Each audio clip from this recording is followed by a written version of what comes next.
बिस्मिल्लाहिर्रहमानिर्रहीम। नई बात के साथ मैं हूं फवाद अहमद।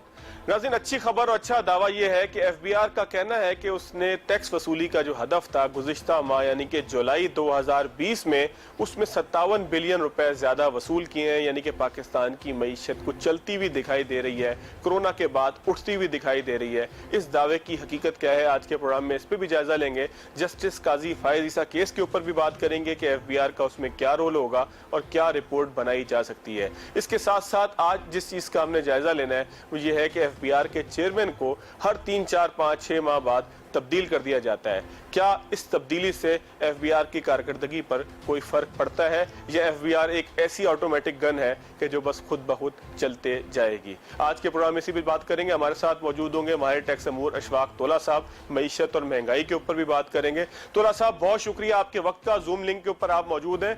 तोला साहब, ये बताइएगा कि एफबीआर के चेयरमैन को बार बार तब्दील किया जाता है। हम देखते हैं कि हुकूमत को किसी से भी इत्मीनान नहीं आ रहा। 4-5 मरतबा एक तब्दीली हो चुकी है। इस तब्दीली को आप क्या समझते हैं कि ये बार बार तब्दीली जो है सियासी है या कारकर्दगी के हवाले से हुकूमत मुतमईन किसी से नहीं हो पाती? और अगर मुतमईन नहीं हो पाती तो बार बार तब्दीली करके क्या हम उस इत्मीनान को भी खत्म नहीं करते कि जो किसी ने पैदा करने की कोई कोशिश की हो? जी, बिस्मिल्लाहिर्रहमानिर्रहीम। Thank you very much Fawad.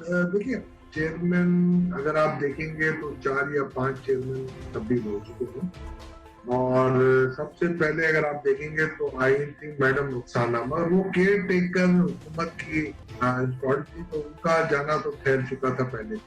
उसके बाद उन्होंने डीएमजी के एक बहुत अच्छे अफसर जहांदेव खान साहब को लगाया, और जहांदेव खान साहब की मैन मैनेजमेंट और एडमिनिस्ट्रेशन थी वो तो मेरा ख्याल है बहुत ही अच्छी थी, मगर उनकी जो नॉलेज थी रेवेन्यू की, मेरा ख्याल है वो नॉट एट पार।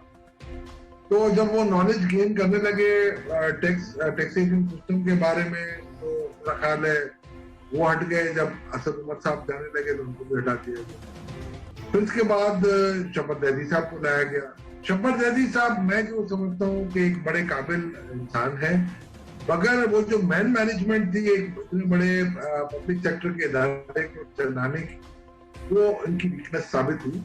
और मेरा ख्याल है वो उस एनवायरनमेंट में एडजस्ट नहीं कर पाए, और उस एनवायरनमेंट के लिए ना उनका मिजाज था ना वो ट्रेन थे। उसके बाद मैडम नौशीन अमजद आई। उन्होंने मेरा ख्याल है कोशिश की कि चलाने की डिपार्टमेंट को सही तरीके से चला लें, और मैं समझ रहा हूँ उनसे भी वो डिपार्टमेंट इस तरीके से नहीं चल सका कि अब किस तरीके से उसको चलाना है और आगे लेके।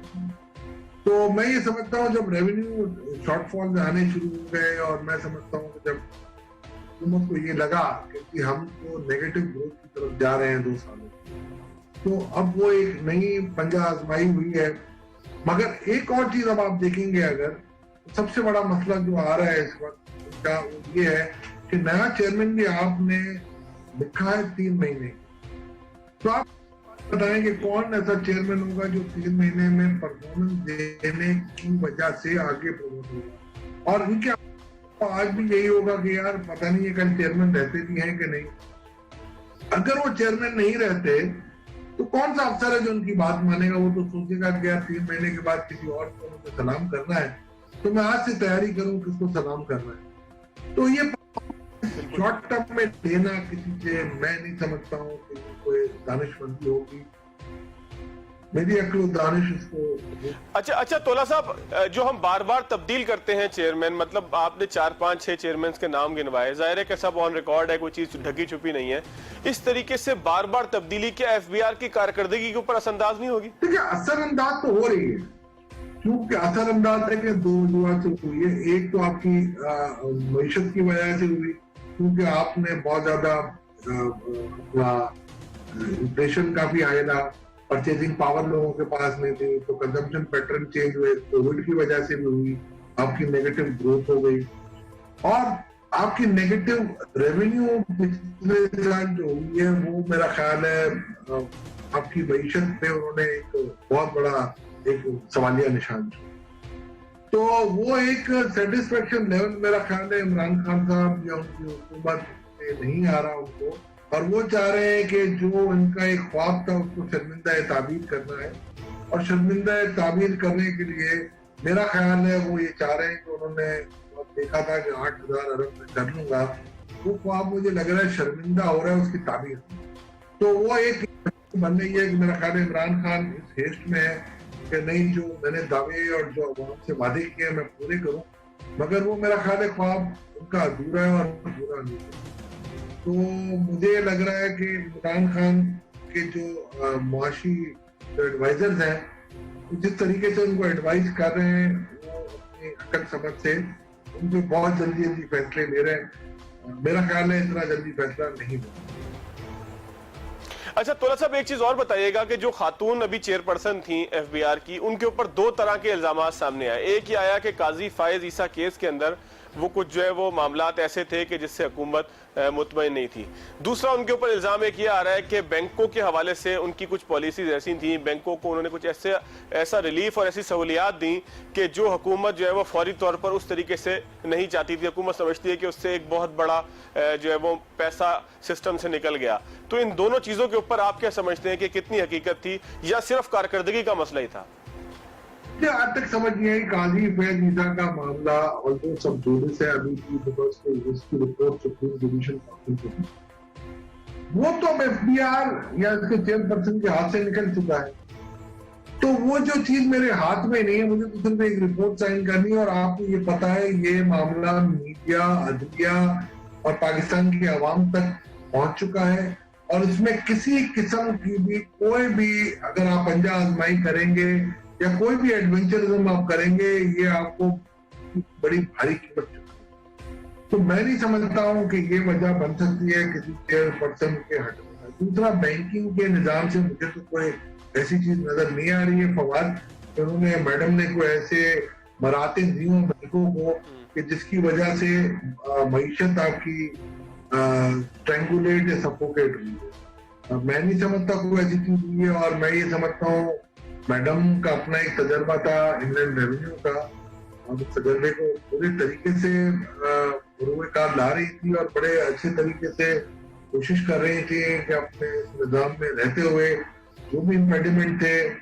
वो आइडियली तो उनको सिचुएशन नहीं मिली थी, क्योंकि जब आपके प्रेडिसेसर शपथ हो और वो भी माहौल से एडजस्ट नहीं कर पाए, उससे पीछे जहाजे खान थे जो बड़े कोना मश्क अपना ब्यूरोक्रेट है, नहीं कर पाए। तो सिस्टम में खराबी हुई कि चेयरमैन या चेयरपर्सन में खराबी हुई, इसका हमें एक तदारुक या एक हमें इसका फैसला करना था। अच्छा तोला साहब, एक चीज और बताइएगा, सिर्फ चेयरमैन एफबीआर की बार बार तब्दीली को अगर एक साइड पर हम रख दें, तो इमरान खान साहब अपनी माशी टीम के अंदर भी असद उमर, फिर असद उमर फारिग, हफीज शेख, फिर असद उमर का किसी ना किसी तरीके से रोल, कभी दाएं से फारिग, कभी इसकी एंट्री, कभी उसका एग्जिट, ये तमाम चीजें आपको लगता नहीं है कि बौखलाहट का शिकार नजर आती है हुकूमत? या हुकूमत ये समझती थी कि शायद ये सारी तब्दीलियां ओवरनाइट आ जानी है, जो बाहर से बैठ के जिस तरह से दावे हुआ करते थे कि जी हुक्मरान अच्छा हो तो सारी चीजें ठीक हो जाती हैं, तो इमरान खान साहब को वो दावा जो है वो बार बार तंग करता है, जो टीम बार बार तब्दील होती है। ये मामला क्या, मतलब पूरी माशी टीम ही, क्या आप समझते हैं कि मईशत इतना कोई आसान गेम है कि उसमें रोजाना तब्दीली करे? इतनी तेजी तब्दीली तो शायद आपने अपने आप जो है वो चैम्बर अपने ऑफिस के अंदर भी नहीं करते होंगे। इसका मैं जवाब एक शेर के साथ दूंगा, बड़ा आम फहम का शेर है, याद माजी अजाब है यारब छीन दे मुझसे आजाम। तो बिल्कुल जब आप बाहर बैठे होते हैं तो आपको कुछ और चीजें नजर आ रही होती हैं। आपको देखिए उस वक्त भी कोई एक शेडो गवर्नमेंट उन्होंने नहीं बनाई थी जब ये ऑपोजिशन, और अब भी देखें जो ऑपोजिशन है उन्होंने भी कोई शेडो गवर्नमेंट नहीं बनाई। शायद आपकी जो ऑपोजिशन है वो ये समझ रहे हैं हम तो खुद गवर्नमेंट में रहे तो हमें तो हर मसले का पूरा हल पता है, और उनको ये शायद नहीं पता कि ये हल जब आप हुकूमत में बैठते हैं तो डिफरेंट होता है। इसकी मिसाल मैं यूं दूंगा, जब नवाज शरीफ साहब की हुकूमत आई थी, मियां साहब का ये कहना एक बहुत बड़ा सवालिया निशान बन गया था हमारी सियासत पे और गवर्नेंस पे। उन्होंने कहा जी मेरे सोच से ज्यादा मसाइल मुझे। तो पुराने सीजन पॉलिटिशियन का जो कि से पहले भी वजीर आजम 2 दफा रह चुके थे, उनका ये कहना बिल्कुल एक अचंभे की बात थी मेरे लिए। तो अब ये तो बेचारे फिर भी नए, मगर ये मैं ये समझता हूँ इस हुकूमत ने आके 2 बड़ी गलतियां जो की है मुआशी एतबार से, तो उसका खुमियादा आज ये भुगत रहे हैं। और मेरा ख्याल है मुझे इनको एहसास हो चुका है कि वो बहुत बड़ी गलतियां थी, एक तो आपने जो एब्रप्टली इंटरेस्ट रेट आपने बढ़ाया, अपने जो आपको इसकी वजह से आपके अपराध दर में बहुत इजाफा हुआ, शराय सूद, और आज आप नेगेटिव इंटरेस्ट जोन में आप ऑपरेट कर रहे हैं। दूसरा आप देखेंगे तो डिवैल्यूएशन, जो रैम्पेंट डिवैल्यूएशन आपने की, वो मेरा ख्याल है अभी नहीं, आप आज 6 महीने बाद मेरी बात याद रख लीजिएगा, ये इस बात को आपको चुकता हुआ नजर, एक सवालिया निशान नजर आएगा कि हमने वाकई गलती की। तो ये दो, अगर आप मुझे तसलसल से देखेंगे पिछले 2-2.5 सालों में, तो मैं ये तसलसल से कहता आ रहा हूँ कि ये तो वो अवामिल हैं पाकिस्तान की मईशत का खासा है कि अगर आपने इन मामलात को सही तरीके से हैंडल नहीं किया तो आप हमेशा नुकसान ही उठाएंगे, कभी फायदा नहीं होगा। और अच्छा तोला साहब, एक और चीज की तरफ आते हैं, थोड़ा सा रुख को चेंज करते हैं गुफ्तगू के। जस्टिस काजी फायद ईसा केस, एक लम्हे को काजी फायद ईसा केस को आप भूल जाएं, आप सोचें कि ये केस किसी एक आम आदमी का है, एक आम बिजनेसमैन का है। उसके साथ कोर्ट के ऑर्डर की बुनियाद पर एफबीआर को इस सारी सिमिलर चीजों के साथ एक केस भेजा जाए, एक टैक्स कंसल्टेंट की हैसियत से, एक टैक्स के माहिर की हैसियत से, चार्टर्ड अकाउंटेंट की हैसियत से, आप क्या समझते हैं कि उस केस के मेरिट्स क्या हैं, एफबीआर को क्या हासिल होगा? इसमें मैं आपसे ये नहीं कह रहा कि आप कोई जो है वो हमें बताएं कि इसके अंदर कोई पेशगोई करें कि होने क्या वाला है, लेकिन आप एक आइडिया क्या लगाते हैं कि इस केस को जब आप एक उठाते हैं, एक वकील की हैसियत से, एक टैक्स कंसल्टेंट की हैसियत से, पेपर आपके हाथ में आता है, तो आपको इसके मेरिट्स क्या नजर आते हैं? मैं मीडिया पे ऑन रिकॉर्ड आ चुका हूँ, तो मुझे कोई कबाहत नहीं है कि मैं आपको इस बात की पूरी तरीके से मैं इसका आपको जायजा दे दूं। आइंदा क्या होगा वो तो मुझे नहीं पता, मैटर सब होगा, 75 दिन बाद आपने रिपोर्ट देनी है। सवाल ये था कि जिस तरीके से आपका आया और हैंडल किया है इन्होंने, अगर मैं इनकी जगह होता और अगर ये प्रॉपर्टीज डिटेल मेरे पास कोर्ट से आती, तो मैं सबसे पहले म्यूचुअल लीगल असिस्टेंस के तौर पे मैं गवर्नमेंट ऑफ यूके को लिखता, इन प्रॉपर्टीज के आप मुझे डिटेल दें।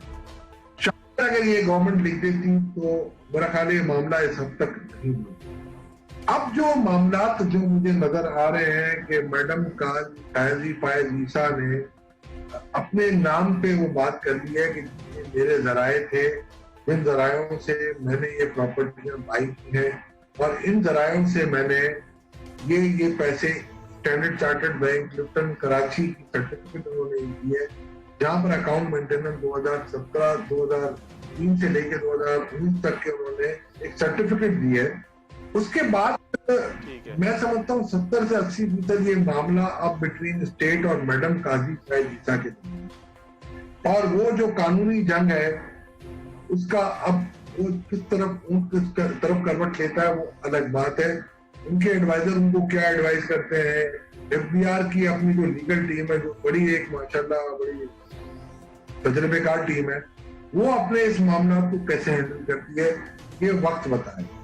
मगर मैं समझ रहा हूँ कि काजी साहब का रोल शायद, जो मैं ये समझ रहा हूँ, इस केस से अब निकल चुका है। अब ये मैं ऐसी बात इसलिए नहीं कर सकता, ये सब जुलूस है, और ये 75 डेज के अंदर जब काउंसिल को रिपोर्ट जाएगी तो मेरा ख्याल है वहां पर ये डिटरमाइन करेंगे काजी साहब का रोल क्या है। मगर जो जाहिरन नजर आ रहा है मुझे, वो ये नजर आ रहा है कि जो रिटर्न उन्होंने जमा किए हैं अपने, और जो 116(1) का स्टेटमेंट उन्होंने दिया है, जो 2013 की स्टेटमेंट जो नजरों से मीडिया के थ्रू मेरे गुजरी है, जो वो स्टेटमेंट जो उन्होंने जवाब दाखिल किए हैं वो मेरे नजर से गुजरे हैं, जो इन्होंने बैंक स्टेटमेंट दिया है जो मेरी नजर से गुजरा है, तो उन्होंने एक अपना जरिया खुद बता दिया है। और प्रॉपर्टी की वैल्यू मेरा ख्याल इससे ज्यादा कहीं मुझे नजर नहीं आ रही जो मैंने देखी है मीडिया के जरिए। अगेन मैं कहता हूँ ये विदाउट प्रेजुडिस, तो मुझे नहीं लग रहा कि उसमें कोई ऐसी चीज मुझे मेरे पर्सनल नजर में मुझे लग रहा है कि ऐसी चीज मुझे अब काजी साहब पे नजर नहीं आ रही।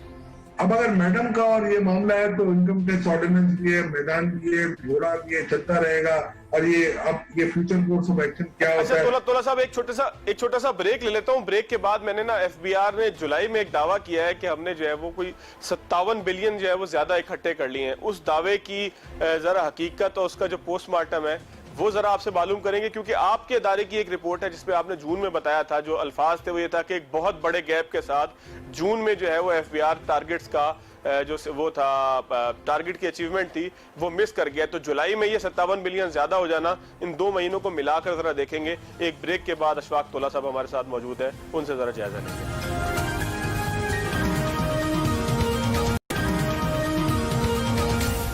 ब्रेक के बाद एक बार फिर खुशामदीद। माहिर टैक्स अमूर अशफाक तोला साहब हमारे साथ मौजूद हैं। पाकिस्तान की मईशत का एक जायजा हो रहा है, खास तौर पर एफबीआर में जो पे दर पे तब्दीलियां हो रही हैं उसके हवाले से तोला साहब से ब्रेक से पहले हमने गुफ्तगू की।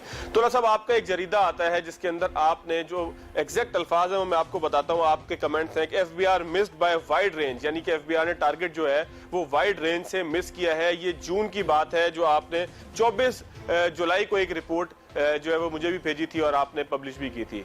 इस महीने जो है यानी कि जुलाई के बाद एफबीआर ने दावा किया है कि उन्होंने तकरीबन 300 बिलियन वसूल कर लिए हैं, जो उनके टारगेट से 57 बिलियन ज्यादा थे। तो दोनों को मिलाकर जरा बताएं क्या मामला है। एफबीआर जो खुशी के शादियाने बजा रहा है, ये हकीकी है या बस ये एक फिगर है जो पिछले महीने कम था तो इस महीने ज्यादा हो गया? तो आप देखिए, पिछले साल जो कोविड की वजह से, एक आपने मेरी बजट कमेंट्री देखी होगी कि जहां पर हम कहते थे कि पुराना सा ट्रक चल रहा है, ड्राइवर अंधा है और उसको धक्के दिए जा रहे हैं और नीचे एक पत्थर था कोविड, ठीक है ना जी। तो मैं हमेशा ये कहता था मेरे टीम को, मैं मशवरे से काम करने वाला आदमी हूँ, तो मेरी टीम कहती थी पत्थर है कोविड, मैं कहता नहीं, कोविड धक्का दे रहा है, पत्थर है हमारे बाकी पे, ठीक है जी। पिछले साल जो हुआ है हमारे साथ, ये 4000 जो 3980 के करीब उन्होंने दिखाया है, उसमें 101.3 अरब का वो रिफंड जो कि सप्लीमेंट्री ग्रांट से उन्होंने निकाला है, 36 से 37 बिलियन का वो अपने खुद एतराफ कर रही है एफबीआर के वो रिफंड है जो कि क्लेम हो चुके थे SRO 1125 एक्सपोर्टर्स के, जो कि हमने अभी ये नहीं, और के डेफर्ड है, यानी कि 42 ये हो गए।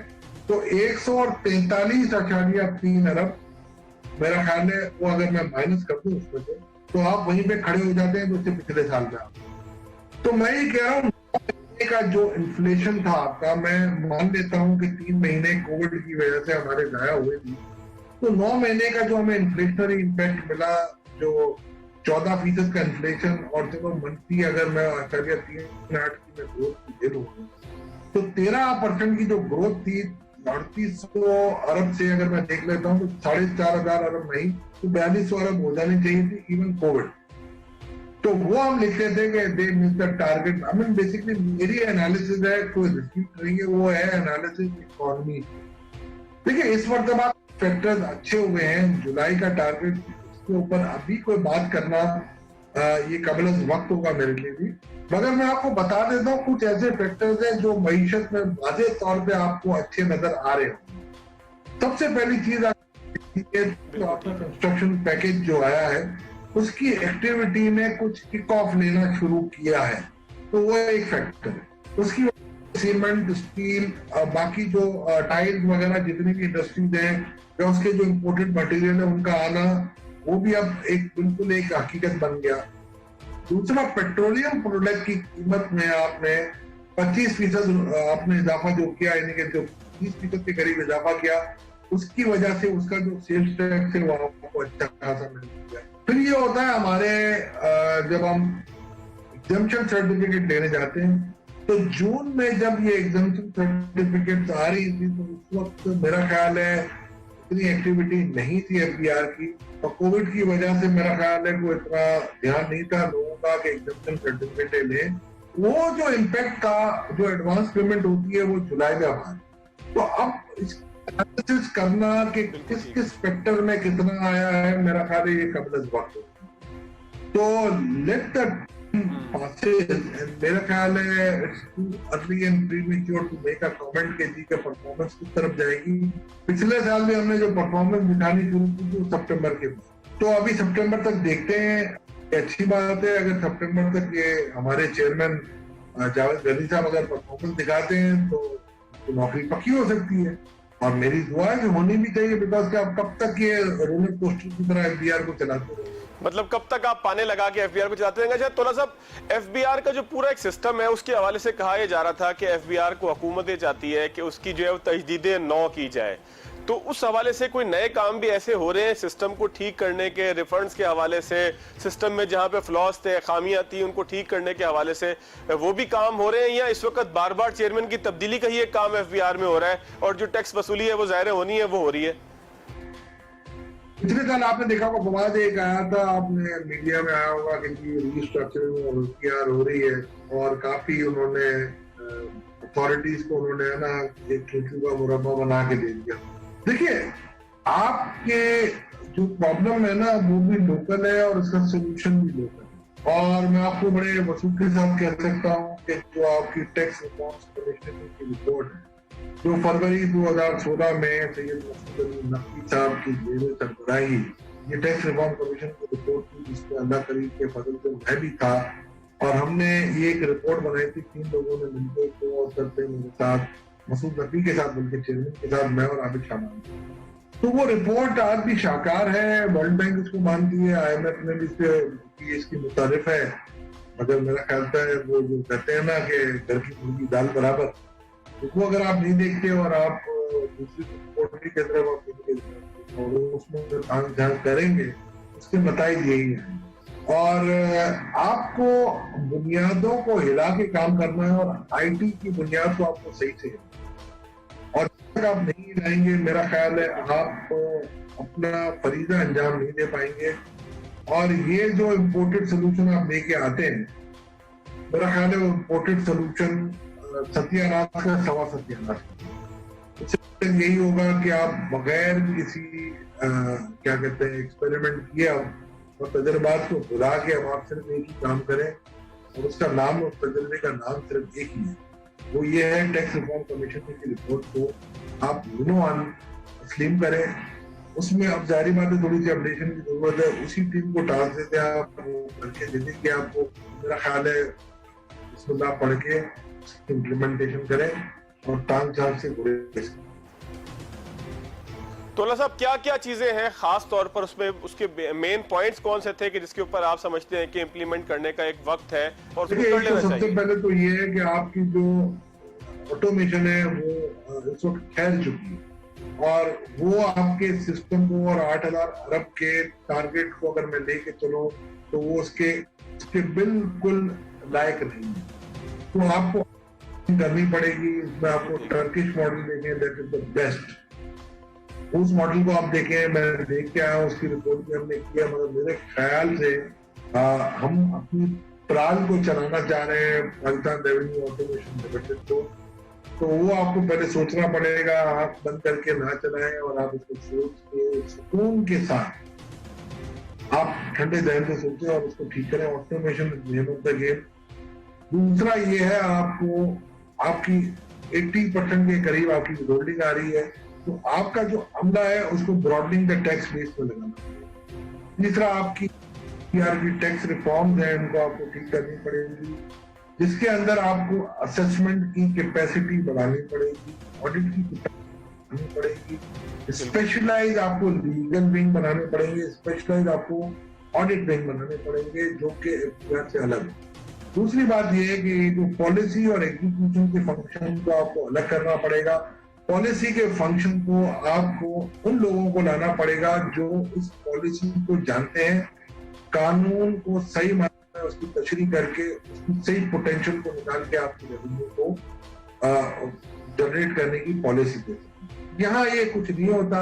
यहाँ पर जो कुछ होता है, बजट बनने से पहले जो पॉलिसी बनती है और पॉलिसी बजट जो प्रेजेंट करते हैं, उनमें शायद लोग तो अच्छे हैं, कानून की बहुत अच्छी नॉलेज होती है, मगर मार्केट की नॉलेज नहीं होती है, और जो डिसीजन हम लेते हैं तो वो इन्फॉर्म डिसीजन नहीं होते, वो पूरी तरीके से जांचे नहीं। तो जब तक आप पैराए में रह के डिसीजन को जांच के नहीं करेंगे, मेरा ख्याल है ये फॉल्ट रहेगा, और ये फॉल्ट जब तक आप दुरुस्त नहीं करेंगे, मैं नहीं समझता आपके कोई सिस्टम में इम्प्रूवमेंट आएगी। और सिस्टम में इम्प्रूवमेंट नहीं आएगी तो आपकी मॉनेटरी कलेक्शन में भी इम्प्रूवमेंट नहीं आएगी। फिस्कल डेफिसिट आपका बढ़ता जाएगा, टैक्स टू जीडीपी आपका घटता जाएगा, आपका इन्फ्लेशन बढ़ता जाएगा, आप कर्जों में डूबे रहेंगे, पोटेंशियल पे टैक्स नहीं कलेक्ट कर सकेंगे, अपने पर बातों के जोर पे जिंदा रहेंगे, वरना हम दसते जाएंगे। जो एफबीआर हमारा लाइफ ब्लड था वो सिक्योरिटी।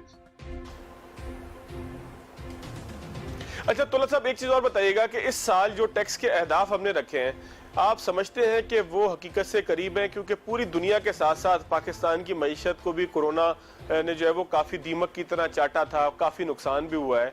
ठीक है कि IMF की तरफ से कुछ रियायत मिल जाएगी, दुनिया थोड़ा सा हमदर्दाना गौर करेगी हमारी चीज़ों के ऊपर, लेकिन बहरहाल एक झटका तो लगा है। और झटके से निकलने के बाद जो अहदाफ हैं ये सारे, ये एक बोझ की तरह पूरी कौम के ऊपर और पूरी मईशत के ऊपर बैठे रहेंगे, या आप समझते हैं कि ये आसानी से वसूल किए जा सकते हैं? इसमें जो है वो हकीकत पसंदाना अप्रोच वही होती है जो प्रैक्टिकल अप्रोच होती है। और आपको अगर कोई कड़वा घूम पीना है तो आपको पीना पड़ेगा, मगर आपको अपनी मईशत को पहले राइट डायरेक्शन में रखना है। ये हमेशा याद रखिएगा कि टैक्स जो है वो बाई प्रोडक्ट है मईशत का, मईशत बाई प्रोडक्ट नहीं है। जब तक आप अपने माइंडसेट को क्लियर नहीं करेंगे, अगर 1 साल नहीं आप 10 साल टारगेट यूज कर दें, मगर आपको ये डायरेक्शन में बहनों को दिखानी पड़ेगी कि टैक्स की वसूली उस वक्त मुमकिन है जब मईशत का पहिया चलेगा। मईशत आपको टैक्स वसूल करके देगी, टैक्स आपकी मईशत को नहीं। माइंडसेट आप ठीक कर लें। बिल्कुल ठीक। आप दूसरे कंट्रीज का देखें, मैं बिल्कुल कहता हूँ आपको कि टैक्स टारगेट जो होते हैं ना वो सेकेंडरी बन जाते हैं, मईशत का पहिया पहला होता है। तो हमारा अगर हम रिवर्स ऑर्डर में चलते रहेंगे तो मेरा ख्याल है हम अपने पांव को खुद कुल्हाड़ी मारते। और मैं नहीं समझता कि ये जो डिसीजन मेकिंग की आपकी जो बेसिस है, ये कोई इस किस्म की बेसिस होगी कि जहां पर आप लॉन्ग टर्म में फायदा हो। चले तोला साहब, एक ब्रेक लेते हैं। आपने मईशत की बात की, मईशत के ऊपर भी एक जायजा लेते हैं, क्योंकि आम आदमी इस वक्त काफी परेशान है, खास तौर पर महंगाई से। महंगाई को कम करने के लिए हुकूमत के क्या इकदाम है, और खास तौर पर आप बजट की एक अनोमली कमेटी के अंदर थे, आपने क्या चीजें थी कि जिसकी नोक पलक सवार करके इस हुकूमत को दिया कि इसको एग्जीक्यूट करें और इस मईशत को चलाने की कोशिश करें? एक ब्रेक लेंगे, ब्रेक के बाद तोला साहब की तरफ दोबारा आएंगे।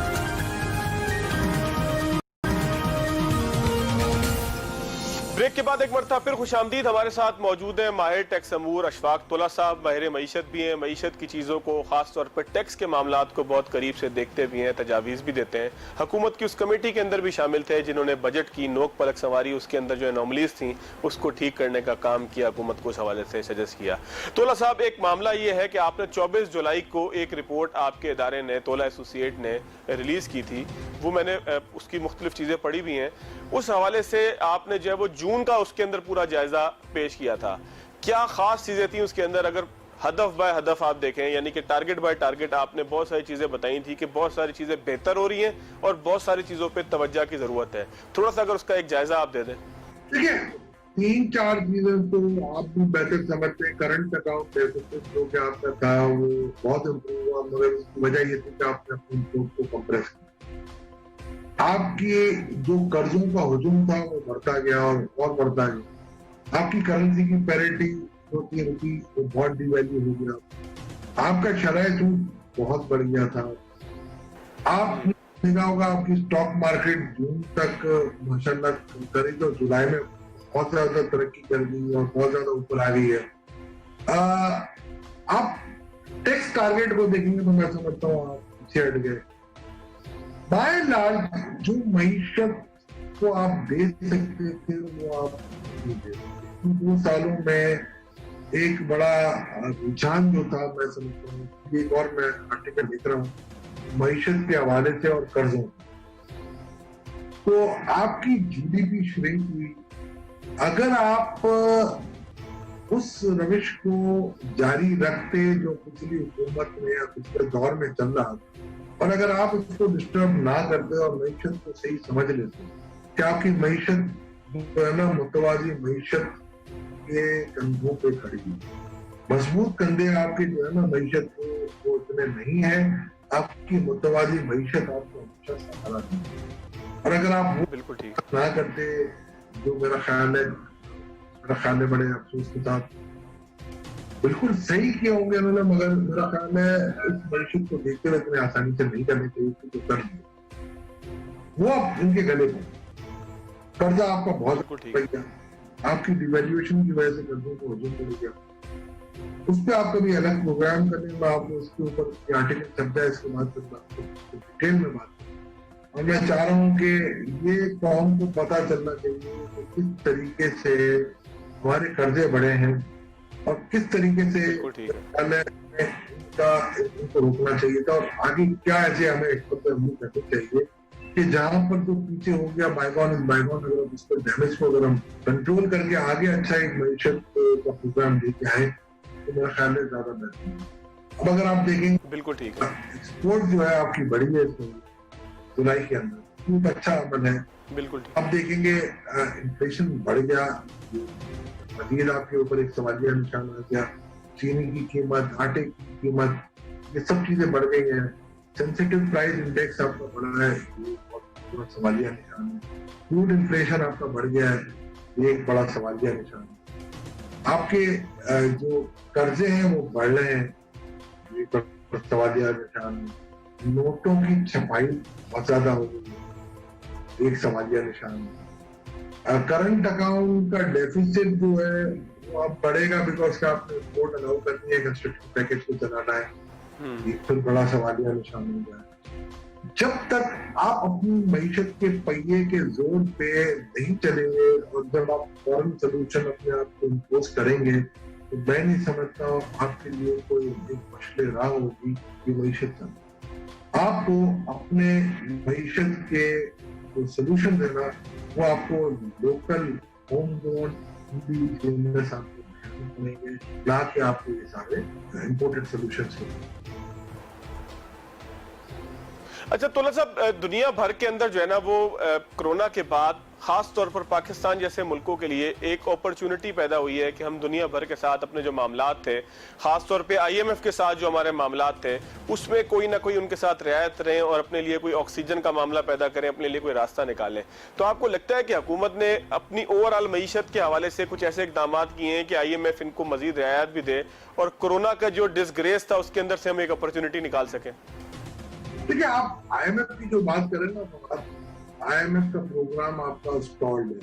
ये वही बात है कि कोविड की वजह से उन्होंने आपको इमदाद को दे दी है इमरजेंसी फंड 1.4 बिलियन, मगर आपका जो 3 किस्तें आपको मिलनी थी दौरान क्वार्टर में वो स्टॉल हो गई है। क्यों? वो कहते हैं अब हम आपके दिसंबर में या जनवरी।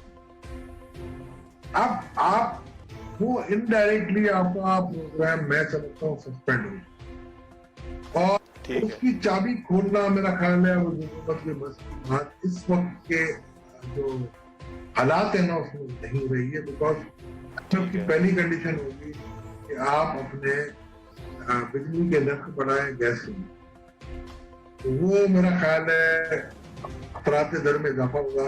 और मेरा ख्याल है इस वक्त सियासी एतबार से ये हुकूमत इस बात की नहीं हो सकती कि इस किस्म के एडवेंचर करे। और मैं नहीं समझता हूँ कि ये हुकूमत हमारी इस बात को एक्सेप्ट करे। और इस बात को ना एक्सेप्ट करने में मुझे लगता है कि IMF के पास उनको जवाब नहीं होगा कि वो उसको कैसे वेवर करे। मेरा ख्याल है ये बहुत कड़ा वक्त होगा पाकिस्तान के लिए अगर IMF ने मना किया, क्योंकि आपके पास FAT आपकी तलवार ये जो लटक रही है ना करे से आप चल जाए। क्योंकि IMF के जाने का मतलब है आपका वर्ल्ड बैंक का भी जाना है, एशियन डेवलपमेंट बैंक का भी, काफी और आपकी एजेंसीज का भी जाना, और फिर क्रेडिट रेटिंग को भी संभालना है। तो फिर क्रेडिट रेटिंग संभालती है तो आपकी कंट्री जो रिस्क है ना प्रीमियम वो बढ़ेगा। फॉरेन इन्वेस्टर या बैंक आपको देंगे वो आपकी सॉवरेन गारंटी। जब सॉवरेन गारंटी में आपको लोन मिलती है उसका एक अजीब सा डायमेंशन होता है और आपको अनफंडेड जो लायबिलिटीज है ना वो आपकी कंटिजेंट लायबिलिटी। तो एक पूरा एक पैराडाइम शिफ्ट आपको करना पड़ेगा। और ये मेरा ख्याल है हुकूमत की जो माशी टीम है उसके लिए बहुत बड़ा चैलेंज होगा। मैं समझता हूँ कि मैं ये कह नहीं सकता रसूल के साथ कि इससे नमज आजमा होंगे कि नहीं, मगर मैं ये समझता हूँ कि ये बहुत ही बड़ा इनके लिए टारगेट होगा। और मेरा ख्याल है इसकी अचीवमेंट अगर ये कर लेते हैं मेरा ख्याल है पाकिस्तान की तारीख। अच्छा तोला साहब, बिल्कुल प्रोग्राम में कुछ आखिरी चंद मिनट रह गए। मुझे एक चीज बताइएगा, आम आदमी से कनेक्टेड है, लोग ये कह रहे हैं, ताजर रहनुमाओं का एक रद्दमल ये है कि ईद के मौके पे खास तौर पर उससे आगे पीछे महंगाई जो है वो किसी तौर पे कंट्रोल नहीं हो रही। लोग ये समझ रहे थे कि कोरोना के अंदर सबका बेड़ा गर्क हो गया तो ये महंगाई का भी बेड़ा गर्क हो जाएगा, और जो है वो महंगाई जब कोरोना के बाद हम निकलेंगे, ज़ाहिर है आमदन कम हुई है तो उस हिसाब से महंगाई भी कम होगी। लेकिन हम ये देख रहे हैं कि आमदन तो अपनी जगह कम हो गई लोगों की, हर फर्द की आमदन कुछ ना कुछ कट जरूर लग गया, लेकिन महंगाई जो है वो बढ़ रही है, हर चीज के अंदर बढ़ रही है। हुकूमत को कहां पर स्टेप्स लेने चाहिए, अमली कदम क्या होना चाहिए? मैंने आपको पहले एक चीज कही थी ना कि मईशत को देखना है या टैक्स कलेक्शन को देखना है। हुकूमत को ये एक बात आज बिल्कुल आंख बंद करके सबको बैठना है और उनको डिसाइड करना है कि टैक्स कलेक्शन करनी है कि पहले मईशत को। आपने पेट्रोलियम की प्राइस 25 रुपए महंगी कर दी, उसमें आपकी पेट्रोलियम लेवी आपको मिल गई, अच्छी बात है। आपके अपने टैक्सेस बढ़ गए, अच्छी बात है, मगर आपका इन्फ्लेशन भी बढ़ गया। मुझे बताएं, you have to create a break even कि क्या आपको इन्फ्लेशन बढ़ा के काम करना है या आपको मईशत चलाना है और इन्फ्लेशन को कम करना है, परचेजिंग पावर बढ़ानी है। दूसरी बात यह है कि आपकी स्पेंडिंग कहाँ, दुनिया के दूसरे जितने भी ममालिक होंगे वो इस वक्त क्या काम करेंगे, वो नोटें छापेंगे और डिमांड क्रिएट करेंगे, ठीक है ना जी। ये इस वक्त आपकी सप्लाई ऑफ मनी अगर बढ़ जाती है, ब्रॉड मनी बढ़ेगी M2, तो मैं नहीं समझता हूँ कि इस वक्त आपकी डिमांड से ज्यादा डिमांड है, तो उसके बिल्कुल ठीक, अगर सप्लाई ऑफ मनी का इन्फ्लेशन बढ़ने का बहुत कम चांस हो, मगर अगर आप टैक्सेशन मेजर इस तरीके से लेंगे तो मेरा ख्याल है आपकी जो इन्फ्लेशन है वो बढ़ेगा, और जब इन्फ्लेशन बढ़ेगा तो अनएम्प्लॉयमेंट भी क्रिएट हो सकती है और आपका फिर फ्यूचर में इंटरेस्ट रेट बढ़ने का भी चांस है। क्योंकि आपको इसमें अगर IMF नहीं मिलेगा और अगर आपने जाके बाहर से लोन लेने या सुकून बॉन्ड वगैरह आपने इशू करना, बिकॉज आपने एक एडवेंचर किया था पाकिस्तान बनाओ, क्योंकि आप समझ रहे हो पाकिस्तानी डायस्पोरा जो बाहर बैठा हुआ है वो आपके लिए आंखें बिछा देगा, और वो सारा डिपेंड ही इमरान खान साहब उसी पे कर रहे हैं आजकल। तो डॉलर का अंबार लग जाएगा, तो वो आप अपने आप को मेरा ख्याल है आजमा चुके हैं और वो आपकी आजमाइश जो है ना वो पूरी नहीं। तो मैं नहीं समझता हूँ, आपको पहले इन्फ्लेशन को कंट्रोल करना है, आपको सप्लाई ऑफ मनी बढ़ाना पड़ेगा, उसकी वजह से इतनी डिमांड नहीं बढ़ेगी अब, बिकॉज सप्लाई ऑफ मनी बढ़ाने का मकसद ये होता है नॉर्मली अगर हम अगर ऐसे एक्स्ट्राऑर्डिनरी सर्कमस्टेंसेस ना हो कि वो डिमांड रेज करता है और डिमांड कॉस्ट पुश जो होती है ना आपकी, वो आपकी इन्फ्लेशन बढ़ जाती है, डिमांड पुल भी बढ़ती है,